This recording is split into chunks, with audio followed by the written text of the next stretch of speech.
I don't care how long it takes. I don't care if we have to see 200 homes. I don't care if it's 2 years later or 3 years later. I love the challenge of finding a home that's in their head. There's something about letting a client know, like, don't settle for less. Your home is out there, we just haven't found it yet. I'm Michelle Calkins, and I am a real estate agent based in Lake Arrowhead. I just had always heard negative things about real estate agents, so I thought, am I really gonna do this?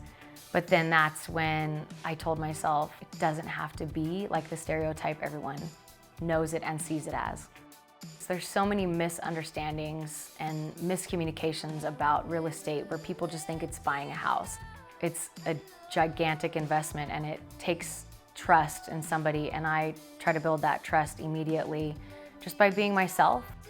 Yeah, social media is a huge thing in today's time, and I don't use my social media for just like one thing where it's just maybe houses, or then it's just, you know, my life and what I do. It's everything. It's a mix of new listings, just solds, my beer drinking life, my wine drinking life, my hiking life, my paddleboarding life. Like I just combine it all so that what people see is just me as a whole. The Sexy Bath Realtor started out as a joke back in the beginning when I got my license, because we come across a lot of not so sexy bathtubs.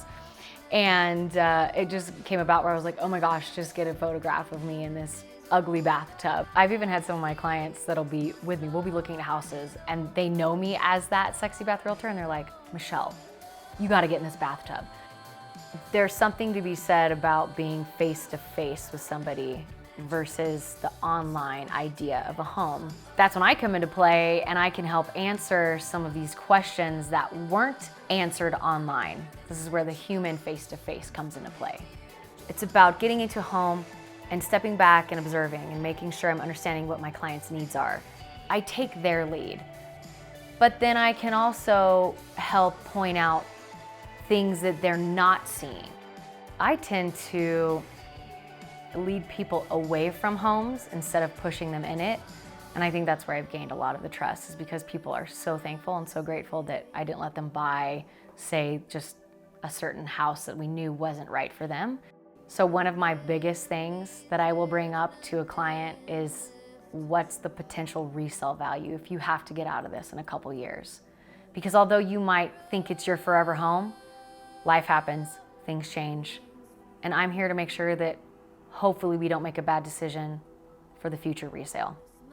I do find that I've probably stayed in touch with 90% of my clients.